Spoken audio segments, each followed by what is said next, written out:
What's up guys? Gusto welcome back to my channel. Kanime online po guys. Nako, sinilerte na naman tayo ngayong araw na ito. Kanina lang guys. Pero bago lang tayo magpatuloy, saglit lang sa mga bago lang po sa ating channel, mag-subscribe na po kayo guys ha. Huwag na po kayo magpauli at i-on nyo po ang notification bell guys para palagi kayong updated. Ayan po, at maraming salamat guys.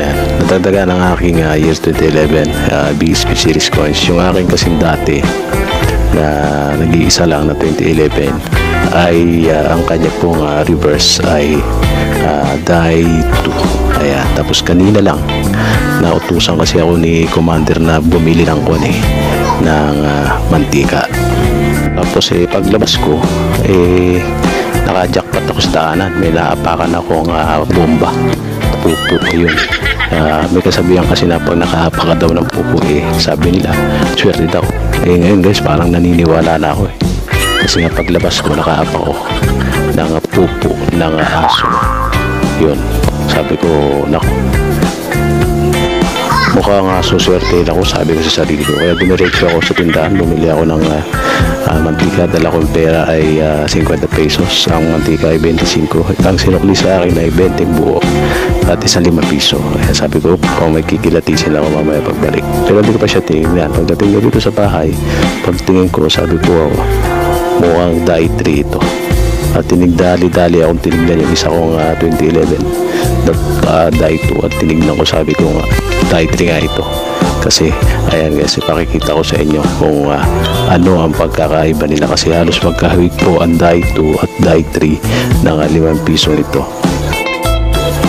Okay, ito guys, papakita ko sa inyo. Ito yung dati ko na hawak. Ayan, zoom natin para makita nyo. Ayan po ang harap niya, halos pareho naman sa harap yan hindi nyo mapapansin na ganyan. Pero pag binaliktad nyo yan, ito yung aking dating hawak na die 2. Ayan, papagkakamalang mo ding die 3 yan kapag hindi mo masyadong kabisado. Ayan siya, medyo mataas ng konti yung ipin niya, pero thin script siya. Maliliit yung maninipis yung lettering, pati yung year na 1993 may kalakihan pero manipis ang kanyang mga script. Ayan po ang die 2 ng 2011 at ito yung nakuha ko kanina. Ayan, medyo maganda pa ang kondisyon. So swerte na naman tayo guys sa pagkakataon ito, kahit nakaapak na tayo ng bomba, meron naman siyang kapalit agad na swerte. Kaya naniniwala na akong swerte talaga pag nakaapak ka ng bomba. Ayan, bombang mabaho. Ayan, so ayun guys, pag binaligtad natin, ayan, zoom natin ang konti para makita nyo mabuti. Ayan, kung magaling kayo kumilatis, makikita nyo agad yan. Ayan po ang die 3. So pagtingin ko, wow, die 3 nga ito.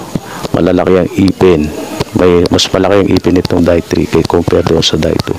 At yung mga script ay makakapal, pati yung year na 1993. Ayan, pagtabihin natin siya para ma-compare natin at kayo po ay maniwala. Ayan, tingnan niya muna guys yung ipin. Di hamak na mas malaki itong die 3. Ayan, di po ba? Mas mataba na mataas ang ipin nitong die 3. Ayan, tapos yung year, pansinin nyo din yung year na 1993, mas malaki siya. Di po ba?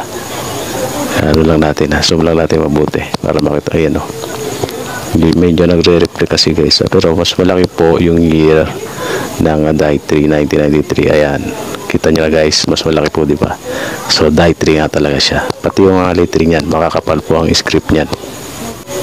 Ito, gamitan natin siya ng matinding teknolohiya. I-zoom natin para mas maganda, para mas maniwala kayo guys. Ito yung die 2. Yes, i-zoom natin yung die 2 ng pansinin mo lang yung cogwheel, tapos yung year na 1993. Ayan, so yan, di ba guys? Ngayon, ito namang die 3 na nakuha ko kanina. Di po ba? Mas malaki po ang ipin ng die 3 ng mga cogwheel at yung script, mga lettering. At sa year na 1993 pa lang, ito mapapansin mo na agad na mas malaki siya at mas malaki at mas makapal. So ayan, so manila tayo dyan guys. At sa aking pagkakaalam, mababa ang vintage na itong mga die 3 ng 2011. Kaya jackpot ito guys. Meron ba kayong ganito? Comment nyo guys kung meron na po kayong die 3 na 2011 at pupunta na tayo sa revista para tingnan natin kung gaano kababa ang vintage nito. Tara. Okay guys, dito na tayo sa revista. Ay, sinuwerte na naman tayo guys ngayong araw. Ayan, konting review lang, years 1995 to year 2017. Ayan po ang years ng ating BSP series coin na 5 piso. Ayan, scroll na lang natin to. Scroll. Nakaapak ng bomba. Ayun, nakakuha ng die 3, 5 piso. Ito guys, no, review lang natin konti. There are 3 main types of subers. Die 1, very thick script or legend. Cogwheel with low teeth. Yeah, die 2. Ayan yung isa natin, very thin script legend. Far from inner circle, cogwheel with high teeth. Ayan, tapos yung die 3 na nakuha natin, thick script legend, close to inner circle. Ayun, di ba? Nakita naman natin, cogwheel with high teeth. So malinaw tayo dun guys. Die 3 nga ang ating nabing wheel to. Ngayon, dediretso na tayo sa years nya. Swerte guys, dagdagan natin yung collection natin. Ito, year 2011. Ay di, lumampas tayo, i-adjust lang natin ang konti. Ito, yan, year 2011. So ibig sabihin guys, 2011, dalawang klase lang talaga siya.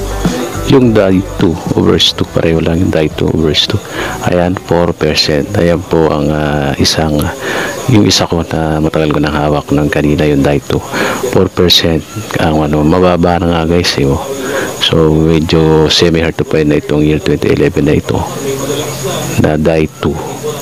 Tapos itong nakuha natin kanina is 0.17%. Napakababa guys yung over 3. So jackpot talaga guys. Swerte nyo kung mayroon kayong makukuha nito guys. Napakababa po ng vintage. Ayan, halos katumbas na po ito ng mga year 2006, 2007 and 2008 na hard to find. Yung mga popular na hard to find na 5 piso. Ayan, over 3, 0.17. Ayan guys. So malinaw na tayo dyan guys. Over 3 ang ating nakuha at ayan, kanyang kababa.